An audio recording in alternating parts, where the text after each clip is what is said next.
प्यारे भक्तों, ये श्री गणेश लक्ष्मी स्तोत्रम एक चमत्कारी और सिद्ध मंत्र है। जो भी इसे श्रद्धा से सुनता या जपता है, उसके जीवन की धन संबंधी हर बाधा दूर होने लगती है। अगर आप रोज केवल 21 बार इस मंत्र का जाप करें या ध्यान से सुने, तो विघ्नराज गणेश और माता लक्ष्मी की कृपा आपके घर में स्थायी रूप से स्थापित हो जाती है।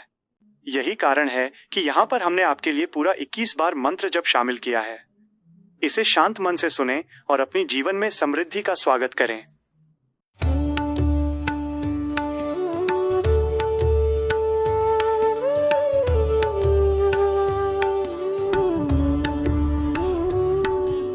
ॐ नमो विघ्नराजाय सर्वसौख्यप्रदायिने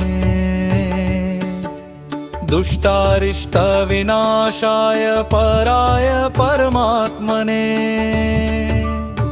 लम्बोदरं महावीर्यं नागयज्ञोपशोभितम्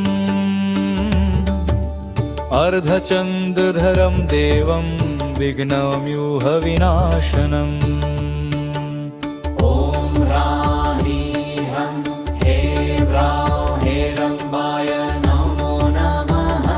सर्वसिद्धिप्रदोऽसि तं सिद्धिबुद्धिप्रदो भव मे।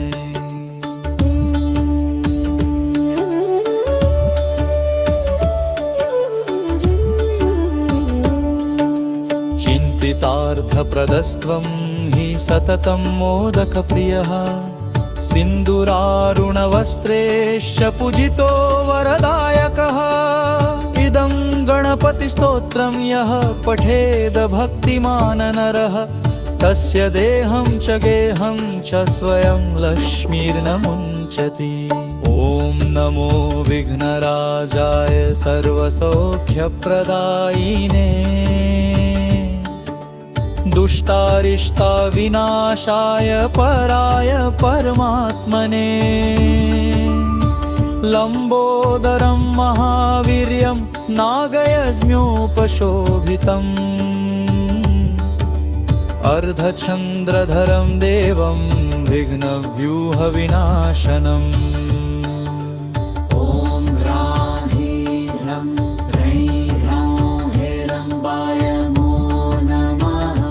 सर्वसिद्धिप्रदोऽसि त्वं सिद्धिबुद्धिप्रदो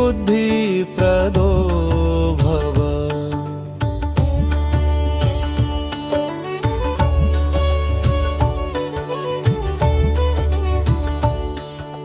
चिन्तितार्थप्रदस्त्वं हि सततं मोदकप्रियः सिन्दूरारुणवस्त्रेश्च पूजितो वरदायकः इदं गणपतिस्तोत्रं यः पठेद भक्तिमान् नरः तस्य देहं च गेहं च स्वयं लक्ष्मीर्न मुञ्चति। ॐ नमो विघ्नराजाय सर्वसौख्यप्रदायिने दुष्टरिष्टविनाशाय पराय परमात्मने लम्बोदरं महावीर्यं नागयज्ञोपशोभितम् अर्धचन्द्रधरं देवं विघ्नव्यूहविनाशनम्।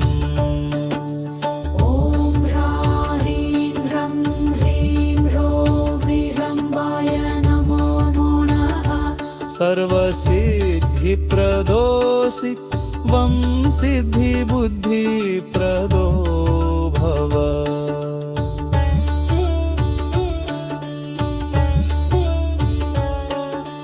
चिन्तितार्थप्रदस्त्वं हि सततं मोदकप्रियः सिन्दूरारुणवस्त्रेश्च पूजितो वरदायकः इदं गणपतिस्तोत्रं यः पठेद भक्तिमान् नरः तस्य देहं च गेहं च स्वयं लक्ष्मीर्न मुञ्चति।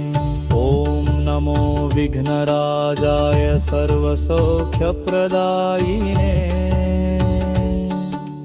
दुष्टारिष्टविनाशाय पराय परमात्मने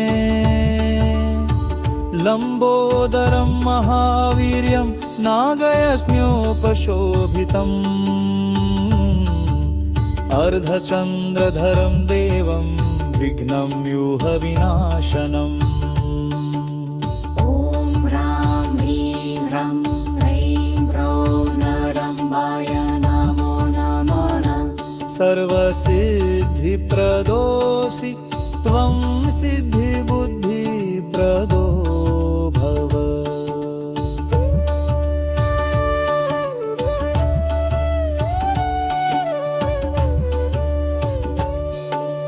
चिन्तितार्थप्रदस्त्वं हि सततं मोदकप्रियः सिन्दूरारुणवस्त्रेश्च पूजितो वरदायकः।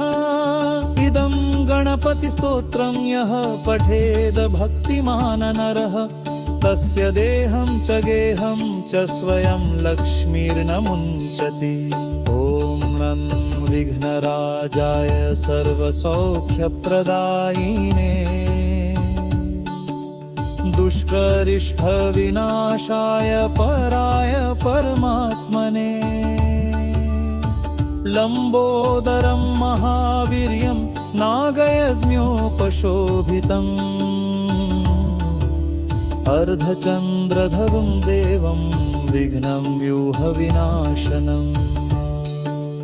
ॐ ह्रां ह्रीं ह्रं ह्रैं ह्रौं ह्रैरम्बाय नमो नमः। सर्वसिद्धिप्रदोऽसि तं सिद्धिबुद्धिप्रदो भव।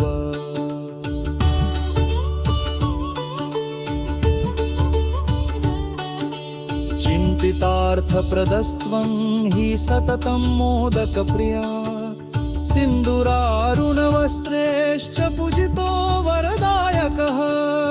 इदं गणपतिस्तोत्रं यः पठेद भक्तिमान् नरः तस्य देहं च गेहं च स्वयं लक्ष्मीर्न मुञ्चति।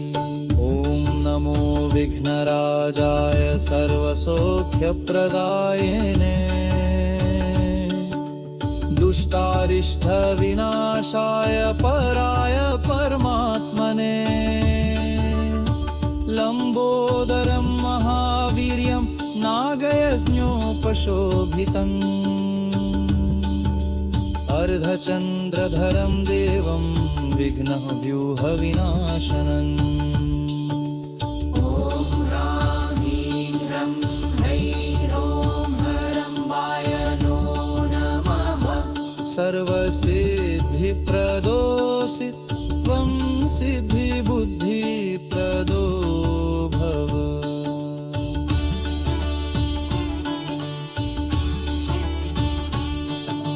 चिन्तितार्थप्रदस्त्वं हि सततं मोदकप्रियः सिन्दूरारुणवस्त्रेश्च पूजितो वरदायकः। इदं गणपतिस्तोत्रं यः पठेद भक्तिमान् नरः तस्य देहं च गेहं च स्वयं लक्ष्मीर्न मुञ्चति। ॐ नमो विघ्नराजाय सर्वसौख्यप्रदायिने दुष्टारिष्टविनाशाय पराय परमात्मने। लम्बोदरं महावीर्यं नागयज्ञोपशोभितम् अर्धचन्द्रधरं देवं विघ्नव्यूहविनाशनम्। ॐ ह्रां ह्रीं ह्रं ह्रैं ह्रौं ह्रैरम्बाय नमो नमः।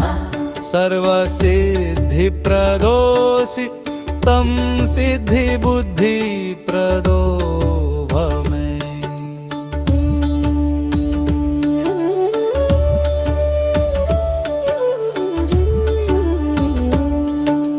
चिन्तितार्थप्रदस्त्वं हि सततं मोदकप्रियः सिन्दूरारुणवस्त्रेश्च पूजितो वरदायकः। इदं गणपतिस्तोत्रं यः पठेद भक्तिमान् नरः तस्य देहं च गेहं च स्वयं लक्ष्मीर्न मुञ्चति। ॐ नमो विघ्नराजाय सर्वसौख्यप्रदायिने दुष्टारिष्टा विनाशाय पराय परमात्मने लंबोदरं महावीर्यं नागयज्ञोपशोभितम् अर्धचन्द्रधरं देवं विघ्नव्यूहविनाशनम् ॐ ह्रां ह्रीं हेरम्बाय नमो नमः सर्वसिद्धिप्रदोऽसि त्वं सिद्धिबुद्धिप्रदो भव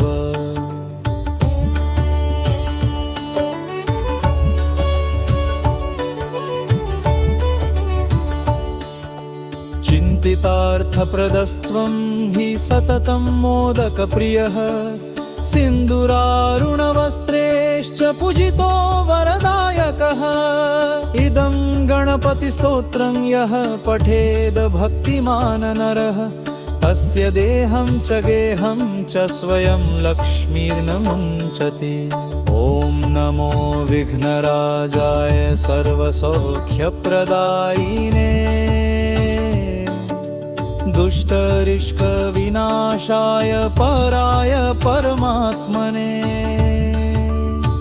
लंबोदरं महावीर्यं नागयज्ञोपशोभितम् अर्धचन्द्रधरं देवं विघ्नं व्यूहविनाशनम् ॐ ह्रां ह्रीं हेरम्बाय नमो नमः सर्वसिद्धिप्रदोऽसि त्वं सिद्धिबुद्धिप्रदो भव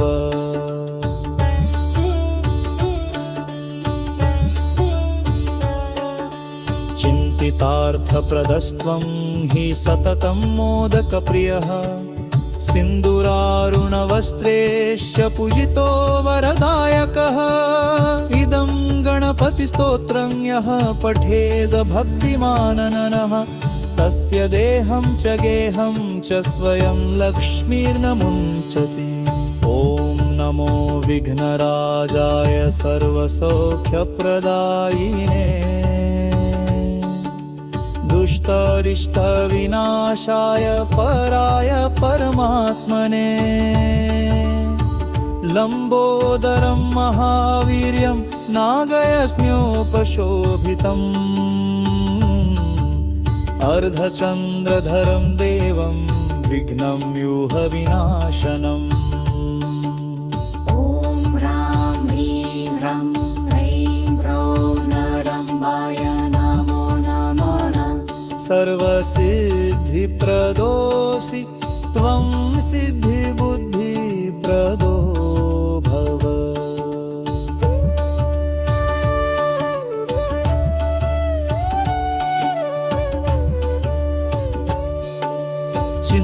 चिन्तितार्थप्रदस्त्वं हि सततं मोदकप्रियः सिन्दूरारुणवस्त्रेश्च पूजितो वरदायकः इदं गणपतिस्तोत्रं यः पठेद भक्तिमान् नरः तस्य देहं च गेहं च स्वयं लक्ष्मीर्न मुञ्चति ॐ नं विघ्नराजाय सर्वसौख्यप्रदायिने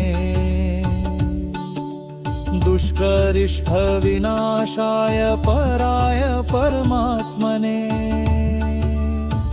लंबोदरं महावीर्यं नागयज्ञोपशोभितम् अर्धचन्द्रधरं देवं विघ्नं व्यूहविनाशनम्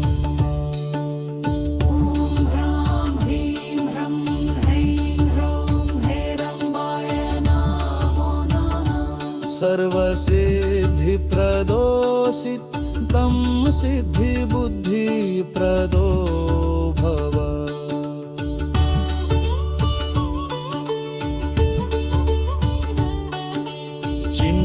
चिन्तितार्थप्रदस्त्वं हि सततं मोदकप्रिया सिन्दूरारुणवस्त्रेश्च पूजितो वरदायकः इदं गणपतिस्तोत्रं यः पठेद भक्तिमान् नरः तस्य देहं च गेहं च स्वयं लक्ष्मीर्न मुञ्चति। ॐ नमो विघ्नराजाय सर्वसौख्यप्रदायिने दुष्टारिष्टविनाशाय पराय परमात्मने लम्बोदरं महावीर्यं नागयज्ञोपशोभितम् अर्धचन्द्रधरं देवं विघ्नव्यूहविनाशनम्। ॐ ह्रां ह्रीं ह्रं ह्रैं हरम्बाय नो नमः। सर्वसिद्धिप्रदोऽसि त्वं सिद्धिबुद्धिप्रदो भव।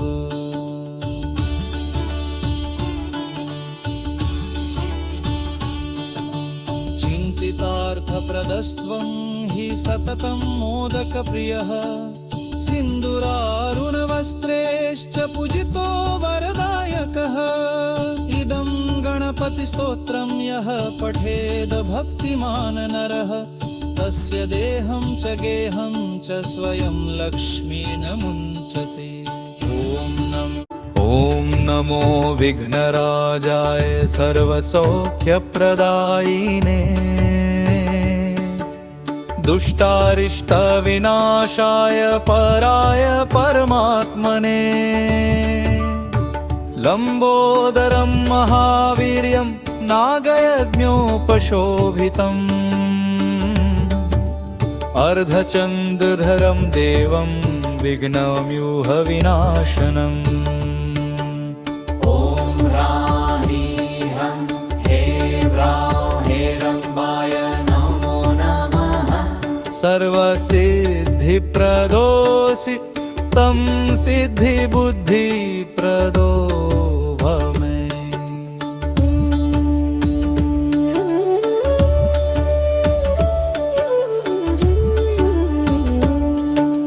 चिन्तितार्थप्रदस्त्वं हि सततं मोदकप्रियः सिन्दूरारुणवस्त्रैश्च पूजितो वरदायकः।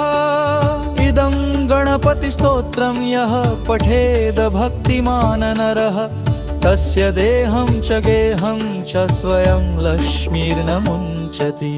ॐ नमो विघ्नराजाय सर्वसौख्यप्रदायिने दुष्टारिष्टविनाशाय पराय परमात्मने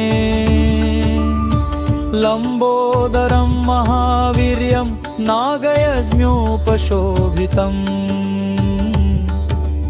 अर्धचन्द्रधरं देवं विघ्नव्यूहविनाशनम्। ॐ ह्रां ह्रीं ह्रं हेरम्बाय नमो नमः। सर्वसिद्धिप्रदोऽसि त्वं सिद्धिबुद्धिप्रदो भव।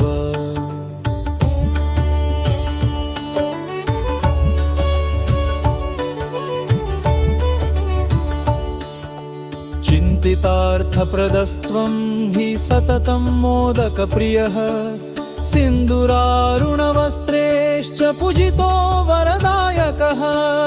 इदं गणपतिस्तोत्रं यः पठेद भक्तिमान् नरः तस्य देहं च गेहं च स्वयं लक्ष्मीर्न मुञ्चति।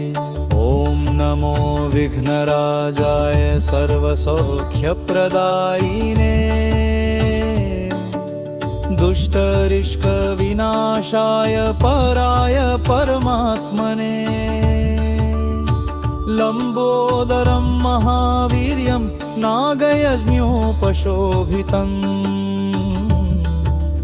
अर्धचन्द्रधरं देवं विघ्नव्यूहविनाशनम्। ॐ ह्रां ह्रीं ह्रं ह्रीं नमो नमः। सर्वसिद्धिप्रदोऽसि त्वं सिद्धिबुद्धिप्रदो भव।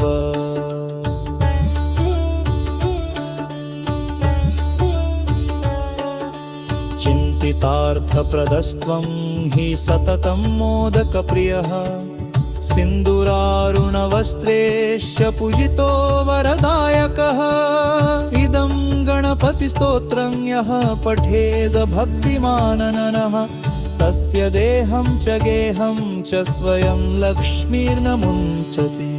ॐ नमो विघ्नराजाय सर्वसौख्यप्रदायिने दुष्टरिष्टविनाशाय पराय परमात्मने लम्बोदरं महावीर्यं नागयज्ञोपशोभितम् अर्धचन्द्रधरं देवं विघ्नं व्यूहविनाशनम्। ॐ ह्रां ह्रीं ह्रं ह्रैं ह्रौं नरम्बाय नमो नमः। सर्वसिद्धिप्रदोऽसि त्वं सिद्धिबुद्धिप्रदो भव।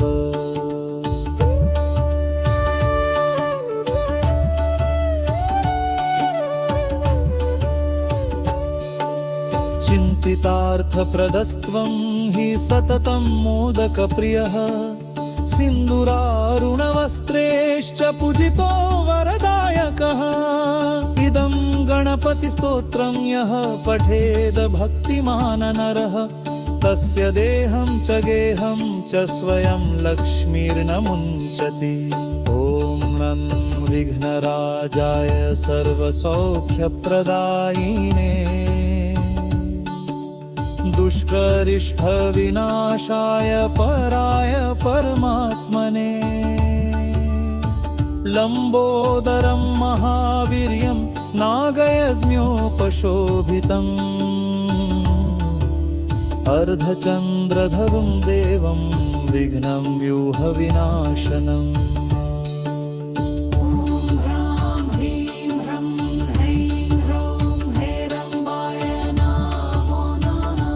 सर्वसिद्धिप्रदोऽसि तं सिद्धिबुद्धिप्रदो भव।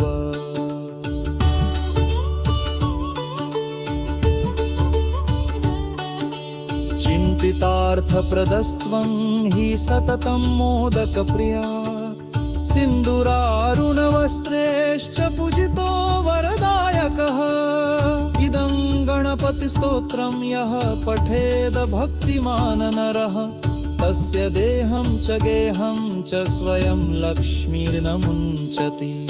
ॐ नमो विघ्नराजाय सर्वसौख्यप्रदायिने दुष्टारिष्टविनाशाय पराय परमात्मने लम्बोदरं महावीर्यं नागयज्ञोपशोभितम् अर्धचन्द्रधरं देवं विघ्नः व्यूहविनाशनम्। ॐ ह्रां ह्रीं ह्रं ह्रैं ह्रौं हरम्बाय नो नमः। सर्वसिद्धिप्रदोऽसि त्वं सिद्धिबुद्धिप्रदो भव।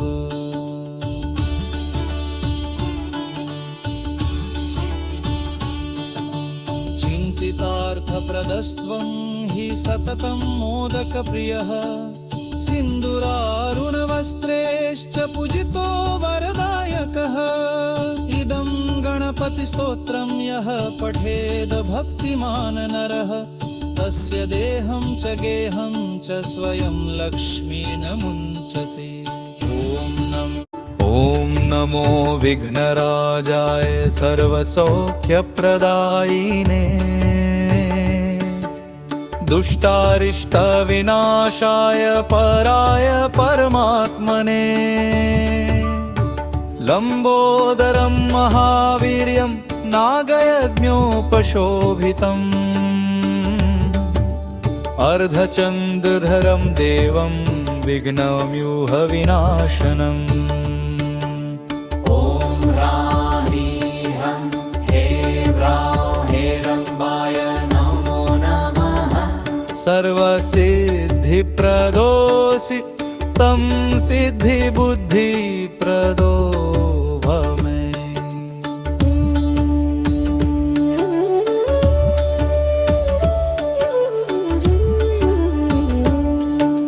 चिन्तितार्थप्रदस्त्वं हि सततं मोदकप्रियः सिन्दूरारुणवस्त्रेश्च पूजितो वरदायकः। इदं गणपतिस्तोत्रं यः पठेद भक्तिमान् नरः तस्य देहं च गेहं च स्वयं लक्ष्मीर्न मुञ्चति। ॐ नमो विघ्नराजाय सर्वसौख्यप्रदायिने दुष्टारिष्टाविनाशाय पराय परमात्मने। लम्बोदरं महावीर्यं नागयज्ञोपशोभितम् अर्धचन्द्रधरं देवं विघ्नव्यूहविनाशनम्। ॐ ह्रां ह्रीं ह्रौं हेरम्बाय नमो नमः। सर्वसिद्धिप्रदोऽसि त्वं सिद्धिबुद्धिप्रदो भव।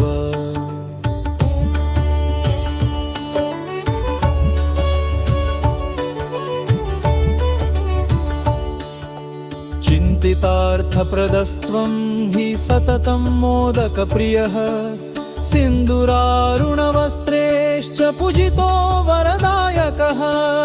इदं गणपतिस्तोत्रं यः पठेद भक्तिमान् नरः तस्य देहं च गेहं च स्वयं लक्ष्मीर्न मुञ्चति। ॐ नमो विघ्नराजाय सर्वसौख्यप्रदायिने दुष्टरिष्टविनाशाय पराय परमात्मने। लम्बोदरं महावीर्यं नागयज्ञोपशोभितम्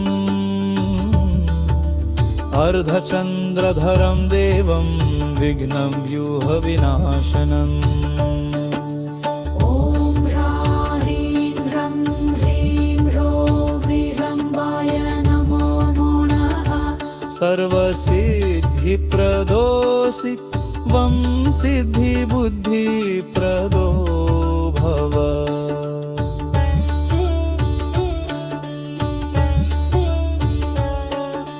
चिन्तितार्थप्रदस्त्वं हि सततं मोदकप्रियः सिन्दूरारुणवस्त्रेश्च पूजितो वरदायकः।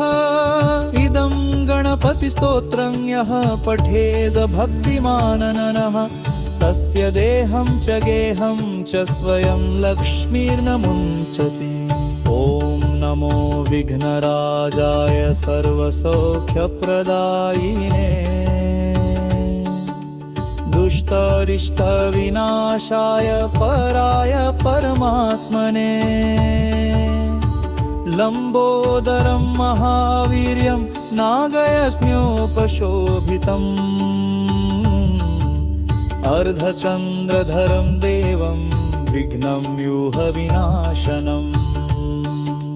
ॐ ह्रां ह्रीं ह्रौं हेरम्बाय नमो नमः। सर्वसिद्धिप्रदोऽसि त्वं सिद्धिबुद्धिप्रदो भव।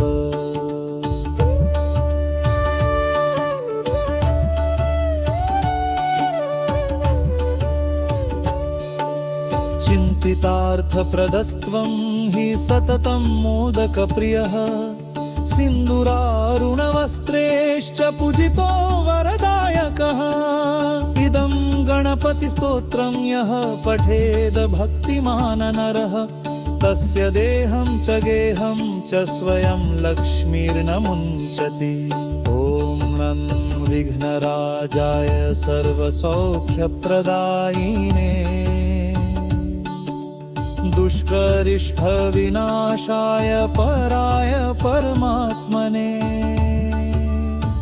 लम्बोदरं महावीर्यं नागयज्ञोपशोभितम् अर्धचन्द्रधरं देवं विघ्नं व्यूहविनाशनम् ॐ ह्रां ह्रीं ह्रं ह्रैं ह्रौं हेरम्बाय नमो नमः। सर्वसिद्धिप्रदोषि तं सिद्धिबुद्धिप्रदो भव।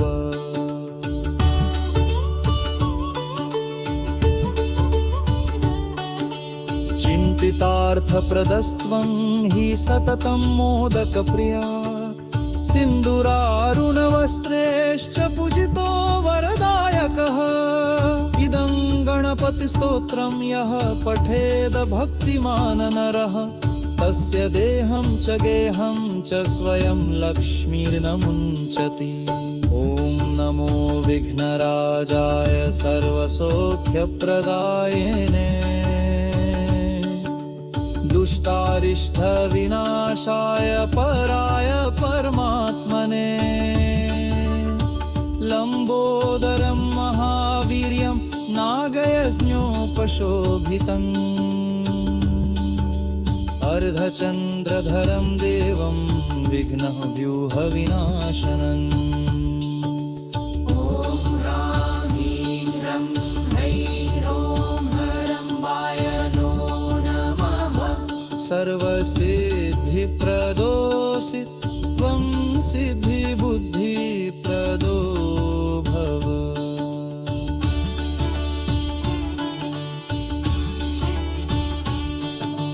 चिन्तितार्थप्रदस्त्वं हि सततं मोदकप्रियः सिन्दूरारुणवस्त्रेश्च पूजितो वरदायकः। इदं गणपतिस्तोत्रं यः पठेद भक्तिमान् नरः तस्य देहं च गेहं च स्वयं लक्ष्मीर्न मुञ्चति।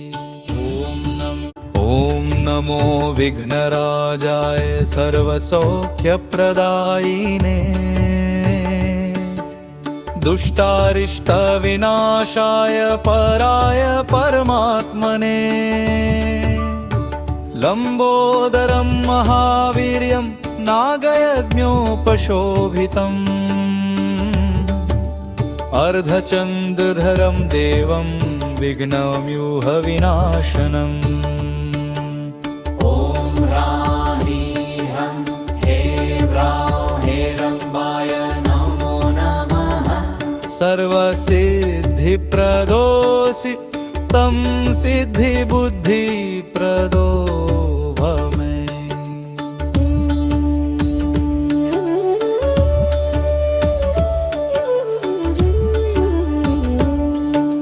चिन्तितार्थप्रदस्त्वं हि सततं मोदकप्रियः सिन्दूरारुणवस्त्रेश्च पूजितो वरदायकः।